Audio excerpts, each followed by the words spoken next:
अच्छा जी, दुआ जहरा ये जो नाम है अब ये बिल्कुल मशहूर हो चुका है पाकिस्तान में and everybody is very interested to know कि जी इस केस का क्या बना। तो आपको ज़रा अपडेट दे दें कि दुआ जहरा केस जो है वो सिंध हाई कोर्ट ने फैसला सुना दिया उस हवाले से, और दुआ जहरा अपनी मर्ज़ी से वालिदैन या शौहर के साथ जा सकती हैं। तो उनको ओपन चॉइस दे दी गई है कि आप खुद डिसाइड करेंगी, आप खुद फैसला करेंगी कि आप किधर जाना चाहती हैं। तहरीरी फैसले में कहा गया कि बयान हल्फी और तमाम शवाहिद की रोशनी में अगवा का मुकदमा नहीं बनता और दुआ जहरा को लाहौर हाई कोर्ट में पेश करना सिंध हुकूमत की सवाबदीद है। और ताहम ट्रायल जो है वो ट्रायल कोर्ट कानून के मुताबिक कार्रवाई जारी रखेगा। क्या मतलब कार्रवाई जारी रखेगा? अब लेट्स सी कि क्या ऑलरेडी उसको डिसीजन तो पता ही नहीं है। अदालती फैसले से पहले दुआ जहरा की वालिदैन से मुलाकात भी कराई गई, जिस मुलाकात का इसके वालिदैन मीडिया टॉक जो उनकी मुख्तसर रोते हुए थी उसमें हवाला भी देते रहे। वालिदैन ने दावा किया कि बेटी घर जाना चाहती है, पुलिस शेल्टर होम ले गई।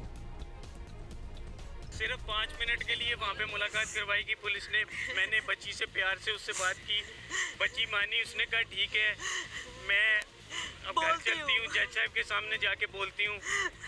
उतनी देर में पुलिस आई, उन्होंने बच्ची का हाथ पकड़ा, खींच के ले गए। वो कोने मेरी बेटी मान गई थी, बयान देने लगी थी और ये लोग लेके भाग गए। अब फिर उसका ब्रेन वॉश करेंगे, इसको धमकाएंगे, फिर वही बोलेगी।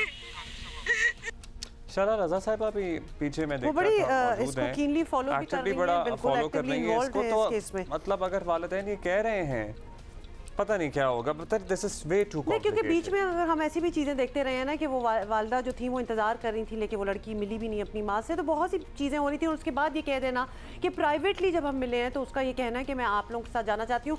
बात ये कि फैसला अब उसके हाथ में है, तो लिहाजा अब वो जहाँ जाना चाहती है वो जा सकती है। अमीन अनवर से जानते हैं कि हुआ क्या एग्जैक्टली। अमीन शुक्रिया। अमीन, सिंध हाई कोर्ट ने फैसला दिया कि दुआ का केस जो है वो अगवा का केस नहीं है। किस बुनियाद पर यह फैसला दिया गया है? क्या ऐसे हक़ाइक़ अदालत के सामने लाए गए जिस पे उन्होंने कहा कि अच्छा ये बच्ची खुद डिसाइड करेगी? बिल्कुल, सिंध हाई कोर्ट ने अपने तहरीरी हुक्मनामे में ये ऑब्जर्वेशन दी है क्योंकि दुआ जहरा की बाजियाबी से मुतालिक सिंध हाई कोर्ट में दरख्वास्त दायर की गई थी जो आर्टिकल 199 के तहत दायर की गई थी कि दुआ जहरा को बाजियाब कराया जाए, उसके बाद अदालत में पेश किया जाए। तो सिंध पुलिस ने अदालती अहकामात पर अमल दरामद करते हुए दुआ जहरा को चिश्तियाँ से जो है वो बाजियाब करा के अदालत में पेश कर दिया था, जिसके बाद अदालत का ये कहना है कि जिस मकसद के लिए ये दरख्वास्त दायर की गई थी वो मकसद पूरा हो चुका है। जबकि दुआ जहरा ने अदालत में पेश होकर अपना बयान हल्फी जो है वो रिकॉर्ड कराया, उसमें कहा है कि उसे किसी ने अगवा नहीं किया था, वो अपनी मर्ज़ी से गई थी और उसने ज़हीर के साथ शादी की है और उसके साथ ही रहना चाहती है और उसके साथ जाने की इजाज़त दी जाए। अच्छा, थोड़े से जितनी हम क्लैरिटी मांगते हैं, जितने सवाल करते हैं, कन्फ्यूजन थोड़ी सी और बढ़ भी जाती है। ये बताइएगा कि इसी दौरान ये भी सामने आया कि दुआ जहरा के वालिदैन ने दावा किया कि बच्ची उनके साथ यानी घर जाने के लिए रजामंद है। तो क्या ये बात अदालत के सामने नहीं रखी गई या अभी इसका वक्त नहीं आया? तो उस स्टेटमेंट का क्या हुआ जहाँ वो कह रहे हैं कि बच्ची कह रही है मैंने घर जाना है? जी, गुज़िश्ता समात पर जब दुआ जहरा को अदालत ने कटहरे में बुलाया था और ऑन ओथ जब उन्हें पहले कलमा पढ़ाया गया, उसके बाद अदालत ने उनका बयान रिकॉर्ड किया और उनसे तमाम सवालात किए गए कि आपका नाम क्या है, आपके वालिद का नाम क्या है और अब आप किसके साथ रहना चाहती हैं, आपको किसी ने अगवा किया या नहीं। जिस पर दुआ जहरा का ये कहना था कि उसे किसी ने अगवा नहीं किया है, वो अपनी मर्ज़ी से गई थी और वो अपनी ज़िंदगी जो है वो ज़हीर के साथ गुजारना चाहती है और उसके साथ रहना चाहती है।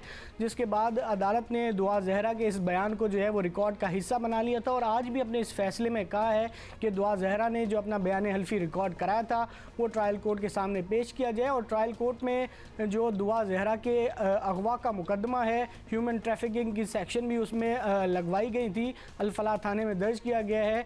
वो केस सिटी कोर्ट में जुडिशल मजिस्ट्रेट शर्की की अदालत में ज़ेर समात है और तमाम दस्तावेज़ात तफ्तीशी अफसर को हिदायत की गई है कि ट्रायल कोर्ट में पेश करें और ट्रायल कोर्ट कानून के मुताबिक फ़ैसला करें, क्योंकि हाई कोर्ट में जो दरख्वास्त दायर की गई थी जिस मकसद के लिए वो मकसद पूरा हो चुका है। अच्छा, अब उससे बयान हल्फी लिया गया। बहुत शुक्रिया अमीन अनवर। और उसने पहले ही बयान दिया था और वो मनाजिर भी जिन्होंने देखे लाइव अदालत में बैठ के, वो कहते हैं कि उस बच्ची का बाप और माँ ऐसे फटी आंखों से उस बच्ची को रोस्टम पर देख रहे थे और वो कह रही थी कि मैंने नहीं जाना माँ बाप के साथ। लेकिन जो माँ की हालत है ना, आई एम सॉरी, और बाकी सारी चीज़ें इधर उधर, जब आप अपनी माँ को किसी वजह से भी इस हालत में देखते हो तो फिर आपका दिल चाहता है भाई मैं दुनिया इधर से उधर हिला दूं और अपनी माँ के आंसू जो है वो रोक दूं और उनको इस अजियत से, इस सिचुएशन से निकाल लूं। लेकिन हमें यहाँ होते हुए ये नज़र नहीं आ रहा।